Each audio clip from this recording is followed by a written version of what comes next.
Wawasan cerkak kanthi irahan guru anyar anggitanipun Ravelina. Guru anyar. Ing desa sing adem ana sekolah cilik sing wis suwe murid-muride kesusu lan enem sinau. Suasana kelas kerep rame. Ora kaya sekolah kayata sing rame kereta ilmu. Guru-guru lawas katon wis adem semangat. Luwih kepengin ngaso tinimbang jaga perhatian murid. Dina Senin isuk, sekolah kuwi dikebaki karo rawuhe guru anyar, Bu Sari, sing nggawa semangat lan niat anyar. Dheweke njupuk tas tangane lan mlaku mlebu kelas karo eseman sing sumringah. Nanging, tantangan gede ngadepi Bu Sari. Murid-murid padha angel diajak serius, luwih seneng ngobrol lan dolanan barang-barang cilik. Jatmiko, bocah sing paling rame lan kerep bantah, malah ndelik ing pojokan ngambekan kaya ora gelem melu.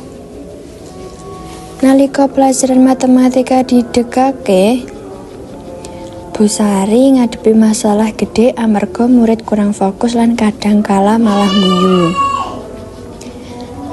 Jatmiko malah ganggu, nyuwel kertas kancane lan guyu. Bu Sari, Jatmiko, ayo kowe balik menyang panggonanmu. Sinau bareng aku ya, aku duwe cara anyar sing luwih nyenengake. Jatmiko bengok karo alis nyengir. Bu, aku kesel sinau terus, mending dolanan wae. Bu Sari, aku ngerti kowe kesel. Nanging ayo coba game iki. Kowe bakal mikir nanging seneng, aku janji.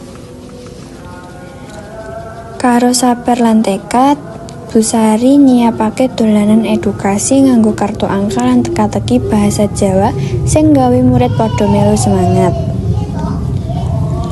Dheweke ngejak Jatmiko kanggo dadi pimpinan tim dolanan matematika. Alon-alon Jatmiko wiwit katon berubah, dadi luwih semangat lan rajin. Murid-murid liyane sing ndelok anak sing paling ganggu iki berubah dadi pintar, padha melu aktif lan nyenengake suasana kelas. Sekolah cilik mau saiki dadi kantor ilmu lan papan dolanan sing nyenengake. Bu Sari dadi panutan lan motivator kang gugah atine kabeh murid. Cerita iki nggambarake menawa guru sing sabar, kreatif, lan nggatekake perkembangan zaman bisa ngganti masa depan pendidikan supaya luwih cerah.